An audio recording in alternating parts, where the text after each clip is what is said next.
बोलिए वृंदावन बिहारी लाल की जय। आप कथा सुन रहे हैं राजा अम्बरीश की। आप भाग्यशाली हैं, आप भक्तमाल की कथा घर बैठे सुन रहे हैं। आगे सुनिए कथा राजा अम्बरीश की। नई रानी जो 101वीं थी, नई रानी ने एक दिन कुछ रात्रि शेष रह जाने पर केवल प्रेम के सहारे पति के भवन में प्रवेश किया और भगवान के मंदिर में जाकर बाहरी सेवा, चौका, पार्षद, मंजन आदि करके परम प्रसन्न हुई। फिर अपने महल में चली गई। किसी ने आते जाते या सेवा करते नहीं देखा। जब राजा स्नान आदि करके मंदिर में सेवा करने के लिए आए तो चौका पार्षद की सेवा हुई देखकर आश्चर्यचकित हो गए। सेवा को बिना पलक मारे टकटकी लगाकर देखने लगे। फिर मन में विचार करने लगे कि ये कौन चोर आया जिसने मेरी सेवा रूपी संपत्ति की चोरी की। इसी प्रकार 3 दिन सेवा की चोरी होते देखकर चौथे दिन छिपकर देखा और नई रानी को पहचान कर प्रेम प्रवीण राजा ने कहा कि यदि भगवान की सेवा में ऐसा प्रेम है तो संपूर्ण सेवा अपने सिर पर लीजिए। अपने महल में मंदिर बनाकर प्रभु को पधराइए और अष्टयाम सेवा कीजिए। नई रानी ने दासी से पूछा कि मैं महाराज की कुछ सेवा करना चाहती हूँ, तो कैसे करूँ? दासी ने कहा, महारानी जी, महाराज ना तो किसी रानी के यहाँ जाएं, ना कोई रानी उनके यहाँ जा सके। बड़ा सख्त पैरा रहता है, बड़ी कठोर आज्ञा है। तब रानी ने पूछा, अच्छा बताओ ठाकुर जी की सेवा कहाँ करते हैं? दासी ने कहा, श्री ठाकुर जी का मंदिर आपके महल के बिल्कुल पास ही है। आप जो नित्य प्रति घंटा घड़ियाल की ध्वनि सुनती हैं वही की है। रानी ने महाराज की दिनचर्या पूछी तो दासी ने कहा, वैसे तो हर समय मंदिर के घेरे में ही रहते हैं, केवल प्रातःकाल श्री शरीर स्नान करने तथा श्री ठाकुर सेवा के लिए जल लाने के लिए निकलते हैं। ये कहकर दासी ने रानी को मंदिर दिखा भी दिया। थोड़ी सी दूरी थी रानी के महल और मंदिर में। रानी ने पेचदार सीढ़ी बनवाई, जब जी चाहे फैला ले और जब जी चाहे समेट ले। बस प्रातः ब्रह्म बेला में रानी ने लिए प्रेम। रानी ने अपने साथ किसी अन्य दासी को न रखकर प्रेम को साथ लिया, क्योंकि राम ही केवल प्रेम प्यारा। बाहरी टहल, चौका, पार्षद, तुलसी, फूल और चंदन आदि की सेवा करके रानी ने अपने को कृतार्थ माना। मन राखे निज ध्यान में, तन ते टहल कराए, बानी ते गुण गाय के प्रभु को लेर जाए। श्री ठाकुर जी को दंडवत कर पुनः अपने महल में लौट आई। बोलिए वृंदावन बिहारी लाल की जय। आगे फिर कथा और भी आएगी। महाराज श्री अम्बरीश जी समस्त कैंकर्य अपने हाथ से करते थे, यहाँ तक कि भोग सामग्री के लिए आटा चावल तक स्वयं तैयार करते। पूर्व जो कहा गया है कि करो हरे मंदिर मार्जनादि शु, उसमें आदि शब्द अंतर्गत सभी प्रकार की सेवाएं आ जाती हैं। कथा आती है कि एक बार गर्मी के दिनों में श्री अम्बरीश जी चक्की चला रहे थे, पसीने से भीग रहे थे, तो स्वयं ठाकुर जी पीछे से पंखा जलने लगे। राजा ने पीछे मुड़कर देखा तो भगवान को देखकर अत्यंत दीन होकर बोले, जय जय प्रभु, क्या आपको ये शोभा देता है? भगवान ने कहा, तो क्या आपको चक्की चलाना शोभा देता है? श्री अम्बरीश जी ने कहा, प्रभु ये तो मेरा कर्तव्य है। प्रभु ने कहा कि हमारा भी तो ये विरध है। बोलिए भक्त और भगवान की जय। जब 3 दिन तक लगातार ये क्रम जारी रहा तो राजा ने बहुत पता लगाया, परंतु पता नहीं लग सका। तो चौथे दिन महाराज ने एक जुक्ति करी। राजा ने अनुमान कर लिया कि सेवा करने वाला जब हम स्नान करने जाते हैं उसी समय भीतर प्रवेश करता है। अतः जब स्नान को जाने का समय हुआ तो नित्य नियम के अनुसार सेवकों ने जय जयकार किया, बाजे बजने लगे तथा महाराज ने सबको तो सरयू तट पर भेज दिया, परंतु स्वयं लौट आए और भीतर महल में छिपे रहे। रानी ने समझा महाराज चले गए। ये पूर्ववत महल में प्रवेश कर समस्त सेवा संपन्न कर जब ठाकुर जी को प्रणाम कर जाने लगी तो महाराज प्रकट हो गए, महल में प्रकट हो गए और चिन्ह ही के परवीन कहीं। यहाँ परवीन शब्द राजा और रानी दोनों के लिए ही प्रयुक्त है। अर्थ होगा परवीन राजा ने रानी को कहा तुम परवीन हो, वस्तुतस्तु दोनों ही परवीन हैं। श्री गोस्वामी तुलसीदास के शब्दों में परवीन की परिभाषा आस विचार तजी संशय राम ही भजी ही परवीन, इस कसौटी पर दोनों ही खरे उतरे हैं। रानी को परवीन कहने पर एक हेतु ये भी कि आप बड़ी विधि से सब सेवा कार्य करती, जिसे देखकर ये सबका अनुमान होता है कि ये परवीन है। बात ये थी कि इनके घर में भी ठाकुर सेवा थी, अतः सब सेवा सबका अनुमान होता कि ये परवीन है। ये बात थी कि उसके घर में भी ठाकुर सेवा थी, अतः सब सेवा विधि जानती थी। राजा ने पूछा ऐसा क्यों करती हो? रानी ने कहा मैं आपकी अर्धांगिनी हूँ, अतः हमें भी आपके साथ कम से कम आदि सेवा तो करने का अवसर मिलना ही चाहिए।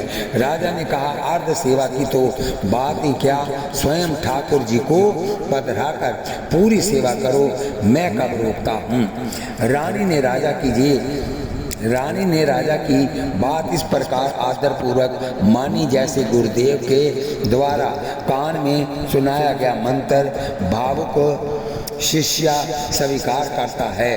प्रातः काल होते ही रानी ने अपने मंदिर में विधि समेत श्री ठाकुर जी की सेवा को पधराया। नई रानी ठाकुर जी की सेवा और श्रृंगार करके फिर उनकी सुंदर शोभा को एकटक निहारती रही और अपार प्रेम में मगन हो जाती। नेत्रों से प्रेम के आंसुओं की झड़ी सी लग जाती। रानी के अपार प्रेम भाव से दिन प्रतिदिन भोग राग में बढ़ोतरी होती चली गई। इस प्रकार भक्ति की तथा भोग राग आदि के विस्तार की बात सारे नगर में फैल गई। राजा अम्बरीश ने भी बड़ी भारी प्रशंसा सुनी तो उन्हें भी दर्शन करने की बड़ी भारी अभिलाषा हुई। दर्शनों की उत्सुकता से वह अति अधीर हो गए और उसी समय शीघ्र रानी के मंदिर में आए। इससे जनाया गया कि रानी के हृदय में भक्ति के संस्कार पूर्व से ही विद्यमान है। निश्चय ही उनके अनेकों जन्मों तक विविध साधनों के द्वारा अपने समस्त कलमश नष्ट कर डाला है। बोलिए वृंदावन बिहारी लाल की जय। रंगी प्रेम रंग सो नृपरानी तजी लाज और कुल की कानी, बोली सकलपुर के हलवाई लगी रचाउन ढेर मिठाई। बोलिए वृंदावन बिहारी लाल की जय। प्रतिदिन हरि को लागत भोगू आवे सकल नगर के लोगू, पावई सकल कृष्ण पर सादा गावही सुजस साहित आह्लादा, पुनि डोंडी पुर मह पिटवाई आवे इत पुरजन समुदाय, जो एहे प्रसाद सो पावे विमुख को इत ते नहीं जावे। यह सुनि पुरजन दिवस प्रति हरि दर्शन को लेन, रानी मंदिर आवही पावही अतिशय चैन। अब तो श्री अयोध्या में सबके घर चूल्हा चक्की चेतना बंद हो गया। लोग प्रसाद से ही तृप्त हो जाते। अखंड नाम संकीर्तन कथा सत्संग का अलौकिक आनंद उमड़ता रहता। पूर्ववासियों के सुख मुख से तो सुने ही, विशेषकर नारद जी के द्वारा सुने। बात ये हुई कि रानी के भक्ति भाव की चर्चा नारद जी के भी कान में पड़ी तो वह कौतुकी तो गहरे ही चल पड़े। रानी के भक्त भक्ति भाव को देखने के लिए सर्वप्रथम तो नारद जी राजा के पास गए। राजा ने बड़े प्रेम से बैठने को आसन दिया तथा कुछ मेवा मिष्ठान प्रसाद दिया। तब तक नारद जी को कीर्तन की ध्वनि सुनाई पड़ी तो पूछे, ये कीर्तन की आवाज कहाँ से आ रही है? राजा ने सब बात बताई। श्री नारद जी बोले, अच्छा तो मैं रानी जी के भी ठाकुर जी का दर्शन कर रहा हूँ। ये कहकर चल दिए। श्री नारद जी जब वहाँ पहुँचे तो वहाँ का आनंद देखकर मुग्ध हो गए। जाते ही रानी ने बड़ी श्रद्धा से आरत्या पाद्य आदि से देव ऋषि जी का पूजन किया। फिर 56 भोग प्रसाद सामने आया। श्री नारद जी ने कुछ खाया और कुछ रख लिया। राजा को दिखाने के लिए थोड़ी देर रहकर ठाकुर जी को प्रणाम कर वहाँ से पुनः राजा के पास आए। सोचते हुए आ रहे थे कि राजा तो थोड़े से किशमिश बादाम पर ही हम लोगों को टाल देते हैं, परंतु यहाँ तो बड़े भाव की सेवा है। रानी ने तो बाजी मार ली है। इस प्रकार रानी की भक्ति से प्रभावित मुनिराज राजा के पास आकर रानी की सेवा पूजा भक्ति भाव की भूरी भूरी प्रशंसा करते हुए बोले कि महाराज, आज तक तो मैं सभाओं में समाज में आपकी भक्ति को ही सराहता था, परंतु आज तो मैंने आंखों देखा रानी आपसे भी आगे निकल गई है। क्योंकि जब नारद जी प्रशंसा कर रहे हैं तो अवश्य ही भक्ति विशेष है। मृषा न होई देव ऋषि भाका, अवसी देख आही देखन जोगू। राजा बड़ी शीघ्रता से अपना दैनिक सेवा कार्य संपन्न कर रानी के यहाँ जाने का उचित समय सोचकर बड़ी उतावली से चले। एक बात यहाँ ध्यान रखने की है कि राजा का ये जाना रानी के यहाँ नहीं बल्कि प्रभु अनुरागी बड़भागिनी भागवती के यहाँ समझना चाहिए। राजा रानियों से उदासीन है, ना कि भगवत भक्तों से। भक्तों में तो आगाध भाव है। बोलिए वृंदावन बिहारी लाल की जय। हरे हरे पांव दरे पौरियान मने करे खरे और बड़े कब देखो भाग भरी को गए चली मंदिर लो सुंदरी ना सुधी अंग रंग बीजी रही दृग लाई रहे जरी को बीन ले बजावे गावे लालन रिजावे त्यों त्यों अति मन भावे कहे धन्य जे घरी को द्वार पे रहो न जाए गए डीग लालचाए भई उठी ठाड़ी देखी राजा गुरु हरि को। मैंने मेरे आने का पता रानी को न लगे, उसके कीर्तन में बाधा न हो, उनकी प्रेम लगन दशा को मैं छिप कर देखूं, इसलिए धीरे धीरे पैर रखते हुए राजा वृष जी द्वार पर पहुँचे। द्वार पर राजा की जय जयकार करके आने की सूचना रानी को देना चाहते ही थे कि राजा ने उनको इशारे से मना कर दिया। विशुद्ध प्रेमातुर राजा ने थोड़ी देर वहीं खड़े रहकर प्रेम गान की ध्वनि सुनी। उसके बाद वह ललचाए कि सौभाग्यशाली भक्ता को कब देखूं।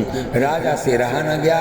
भीतर मंदिर के द्वार पर जाकर देखा कि उस प्रेमवती रानी को अपने शरीर की शुद्धि नहीं है, क्योंकि वह प्रेम के आनंद में मगन है। उनके नेत्रों ने आंसुओं की झड़ी लगा रखी है। रानी वीणा बजाते हुए गा गा कर अपने प्यारे लाल को ज्यों ज्यों प्रसन्न करती है, त्यों त्यों रानी की वह दशा राजा के मन को बहुत प्यारी लग रही है। अपना अहोभाग्य मानकर राजा ने मन में कहा कि इस घड़ी को धन्य है। अब राजा से मंदिर के द्वार पर न रहा गया। ललचाकर रानी के समीप गए। रानी अपने भक्त राजा गुरु और हरि को आया देखकर उठ खड़ी हुई, जिससे रानी को आने की आट न मिले। वह नित्य के अभ्यासवश महाराज की जय जयकार करने लगे तो आपने मना कर दिया। देखो भाग भरी को सोई गुणज्ञा सोई बड़भागी जो रघुवीर चरण अनुरागी। ये सब प्रेम के सात्विक भाव हैं। भगवान का दर्शन कर प्रेम में शरीर की शुद्धि नहीं रह जाती। जता राम देखी मुनि देह विसारी मूर्ति मधुर मनोहर देखी भयो विदेह विदेह विशेषी भय मगन सब देखन हारे जनक समान अपान विसारे। देखी भानुकुल भूषण ही बिसरा सखिन अपान धन्य ये घड़ी धन्य घड़ी सोई जब सत्संगा। महाराज अम्बरीश जी रानी के लिए सब विधि सम्मान्य है।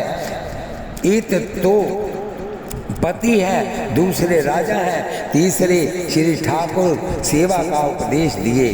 मानो मंत्र लय सुनियो काना अतः गुरु हैं यथा एका मात्र। बोलिए वृंदावन बिहारी लाल की जय। एक अक्षर के उपदेश कभी माननीय है। जो उपदेश गुरु को नहीं मानता है वह 100 बार कुत्ते की जोनी पाकर नरक में गिरता है। चौथे पति होने से गुरु होने से तथा ईश्वर अंश होने से एवं परम भागवत होने से श्री हरि भी हैं। स्त्री के लिए उसका पति परमेश्वर ही होता है, राजा भी ईश्वर रूप होता है। गुरु तो ईश्वर रूप है ही। श्री अम्बरीश जी ईश्वर अंश हैं। देखिए जन्म प्रसंग तथा परम भागवत और भगवंत एक ही हैं। भक्त भक्ति भगवंत गुरु चतुर नाम बपु एक। संत भगवंत अंतर निरंतर नहीं किमपि मति विमल कह दास तुलसी अति हरि को कहा। बोलिए वृंदावन बिहारी लाल की जय। बोलिए जुगल सरकार की जय।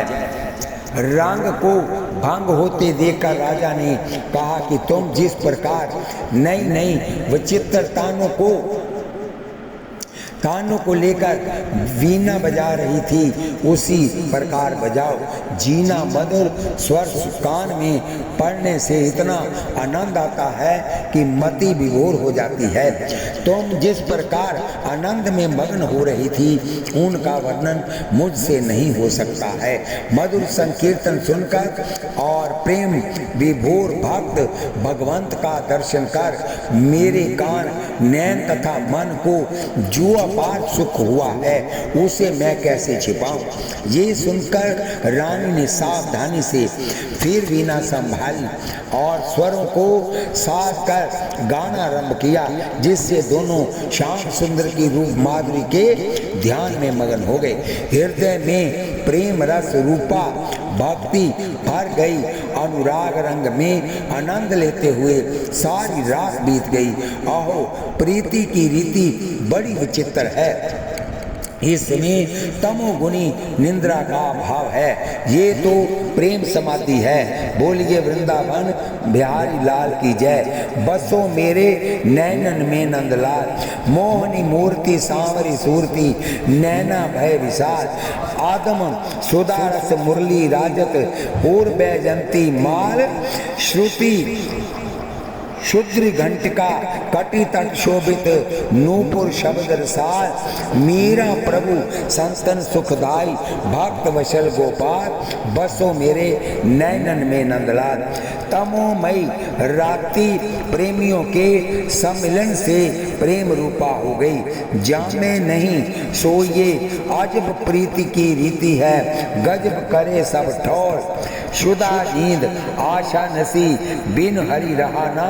और दूसरी रानियों ने जब ये बात सुनी कि राजा नई रानी के मंदिर में गए और भगवत गान सुनते सुनते उन्होंने सारी रात वहीं बिताई। वे आपस में कहने लगी कि अब तो नई रानी हम सबों में श्रेष्ठ हो गई।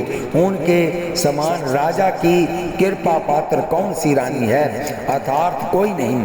फिर सबों ने निश्चय किया कि हम लोग भी सभी इंद्रियों के संसारी विषयों के को मन से दूर हटा दें और भगवान श्याम सुंदर की सेवा करें, नित्य प्रेम से उनका ध्यान धरें। इस प्रकार अपनी भक्ति से भक्तराज अपने पति के मन को हम भी अपने वश में करें और उनकी कृपा प्राप्त करें। अपने इन विचारों के अनुसार सभी रानियां तन मन धन से सेवा करने लगी।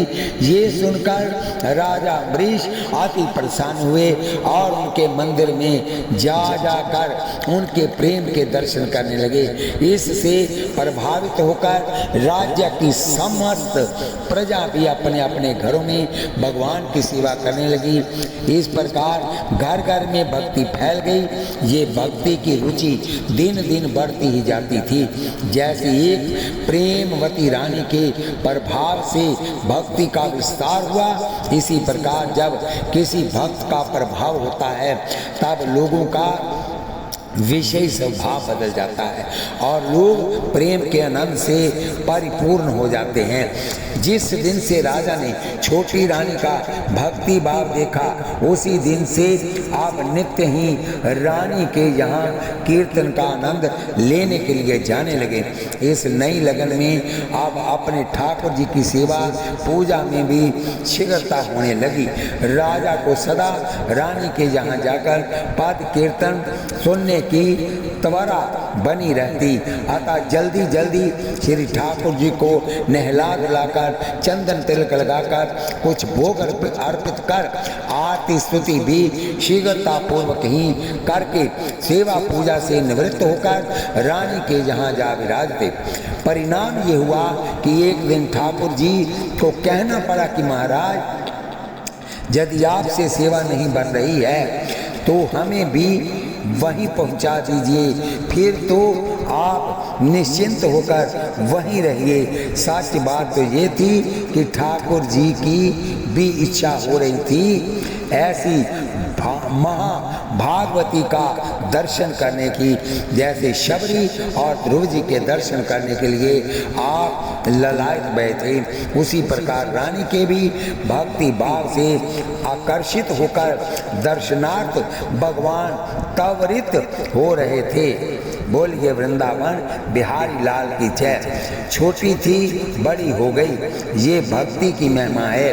भगवान कृपा है, सत्संग का प्रभाव है। बोलिए वृंदावन बिहारी लाल की जय। आप तो महाराज को सभी रानियों के यहाँ से कीर्तन का निमंत्रण आता और आप सहर्ष उनके यहाँ जाते। साथ के महल मंदिर हो गए, सर्वत्र ठाकुर सेवा का साज सज गया। धीरे धीरे समस्त नगरी में घर घर भक्ति महारानी का साम्राज्य हो गया। ये सब छोटी रानी की भक्ति का प्रताप है, कोई आश्चर्य नहीं। भक्ति मान तो त्रैलोक्य को पुनीत करने में समर्थ होता है। बोलिए वृंदावन बिहारी लाल की जय। बोलिए लाडली लाल की जय। बोलिए जुगल सरकार की जय। एक शव पच एक दृष्टांत सुनिए। एक शव पच राजकुमारी के रूप लावण्य को देखकर अत्यंत आसक्त हो गया। एक शवपच राजकुमारी के रूप में लावण्य को देखकर अत्यंत आसक्त हो गया, परंतु उसकी प्राप्ति को परम दुर्लभ जानकर चिंता में अन्न जल ग्रहण करना छोड़ दिया। खाट पर पड़ा पड़ा आहें भरता रहता। तब उसकी स्त्री ने उससे जब पूछा, दुख का कारण पूछा, तो प्रथम तो उसने टाल मटोल किया, परंतु हठ करने पर अपनी मानस की व्यथा को व्यक्त करते हुए जीवन को राजकुमारी के अधीन बताया। अर्थात मैं न जीव बिनु राजकुमारी। उसकी स्त्री ने उसे आश्वासन दिया और स्वयं राजकुमारी के पास जाकर हाथ जोड़कर खड़ी हो गई। पूछने पर जब उसने अपने पति का सब हाल हवाल बताया तो राजकुमारी बड़े धर्म संकट में पड़ गई। एक ओर तो अपने चरित्र की रक्षा, दूसरी ओर उसके प्राण की रक्षा। उसने भगवान का स्मरण किया। प्रभु ने प्रेरणा की। राजकुमारी को उपाय सूझ गया। भक्ति में सब भाव सुधारने की अद्भुत शक्ति है। अतः उसने भंगिन से कहा कि तुम अपने पति से कह दो कि वह वन में जाकर भगवान के चरणारविंदों का ध्यान करे। जब वह ध्यान में निरंतर मग्न रहने लगेगा तब मैं उसके पास चलूंगी। पत्नी की बात सुनकर भंगी ने वैसा ही किया। फल स्वरूप उसकी बड़ी प्रसिद्धि हो गई। नगर के सब लोग दर्शनार्थ आने जाने लगे, परंतु वह तो किसी की ओर देखे ही नहीं। उसे ध्यान का सुख मिलने लगा था। निदान एक दिन राजकुमारी भी पिता की आज्ञा लेकर दर्शन का बहाना बनाकर उसके पास गई। संग में बहुत से पकवान मिठाइयाँ ले गई थी।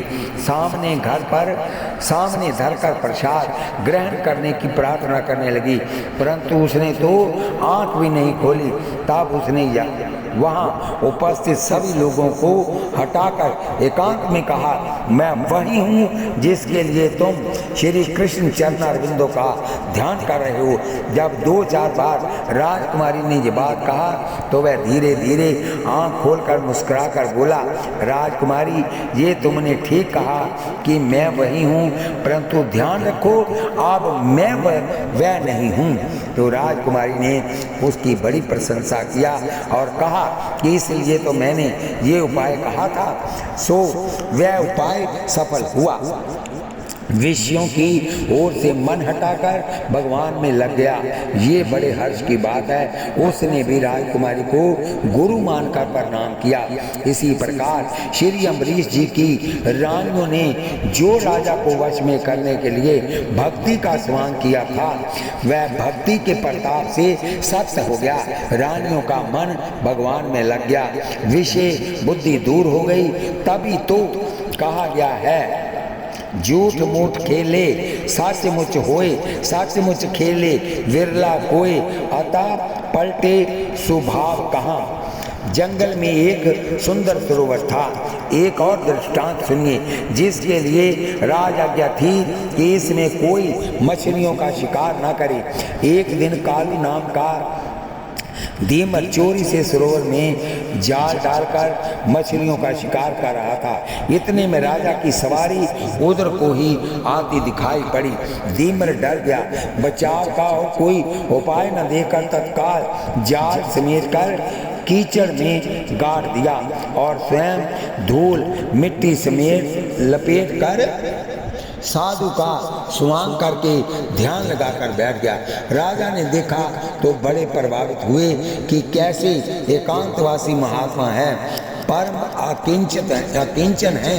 राजा ने प्रणाम किया और बहुत से मणि रत्न भेंट किए।